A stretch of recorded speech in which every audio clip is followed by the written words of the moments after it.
Grumpy Old Men, The Secret Diary by Stuart Prebble. Read by Arthur Smith.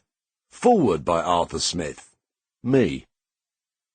Having sat down outside a cafe to write this forward, 3 things have occurred to me immediately.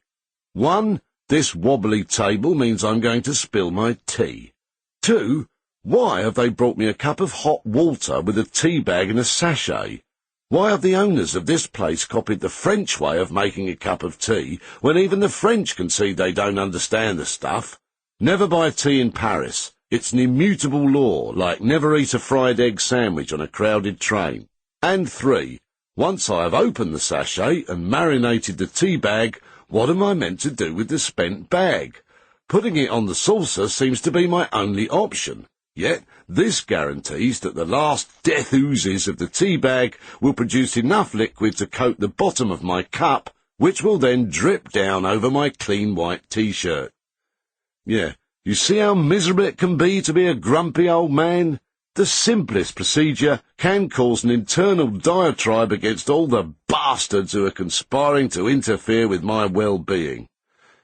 Meanwhile, the realization that there are others similarly cursed with this grumpy streak was initially a revelation, and engendered a momentary sense of communality.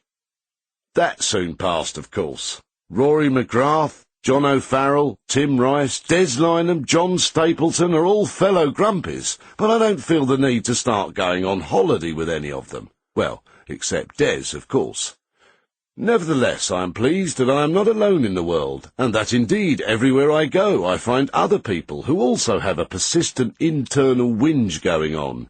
Sometimes I imagine what it would be like if you could suddenly hear them all. The streets would be clamorous with grumping. Stuart Prebble is the man who created Grumpy Old Men on the BBC, and it is he, if we were a republic, who should be president. But Stuart is a clever man who thrusts others in the limelight and secretly pockets the takings on the door. This affords him the time to sit and muse on all the new things that come into being every day, many of which seem designed solely to inflame the grumpy. He can also continue the maturation of old complaints, the staple fare of the discontent, parking, young people, etc. In this Grumpy Old Men diary, he has not been so crass as to dispense 1 gripe per day. He could, oh, believe me, he could, but to do so would risk irritating himself even further.